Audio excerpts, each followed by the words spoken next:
And I've changed so much over the years. You know, people talk about my marriages and stuff, you know, because I've been married 3 times, you know. Hey, okay, you know. You know, I got it wrong. You know, I got it wrong. But, you know, maybe you in something wrong, you just laying there. I get in something wrong, I get out. But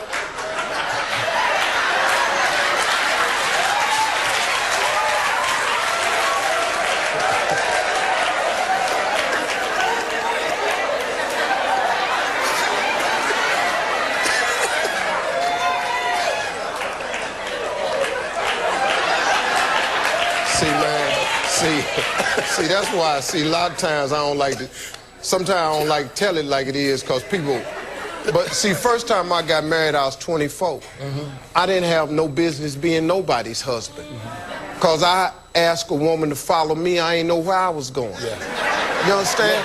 I ain't have nothing together. I didn't know what I was going to do, who I was, how much I was going to make.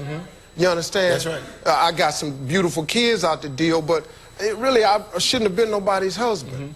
You understand? I made a mistake. So I'm out, you know? Now, I didn't get out gracefully or nothing, you know? I just kind of just drove off one day,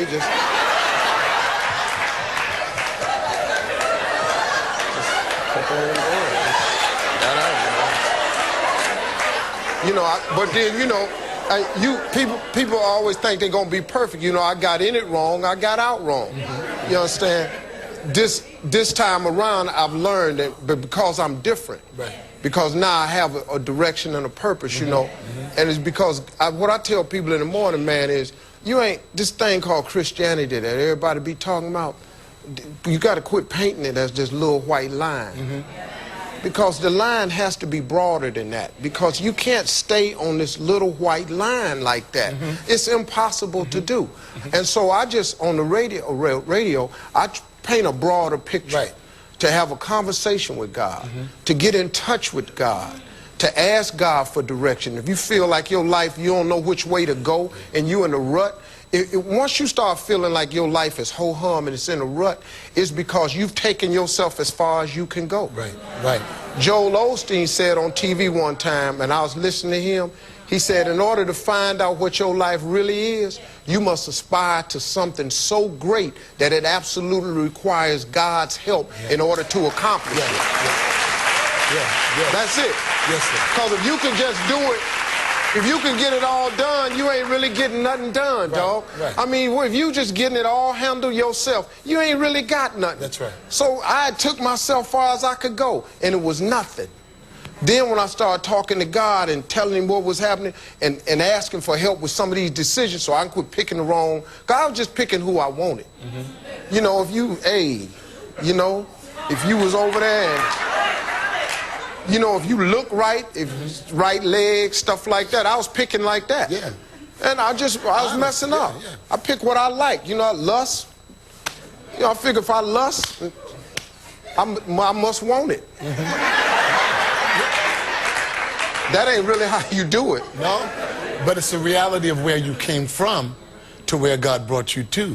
See, what you're doing is depicting your then and how God walked you through your then and brought you to your now. And see, people have a problem when people speak so frankly.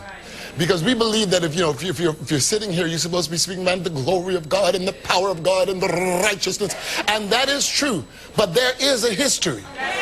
There is a place that he brought you from that people that are watching that can't always get with the these and the thous of the King James English, but can get with your life because it resembles where they came from.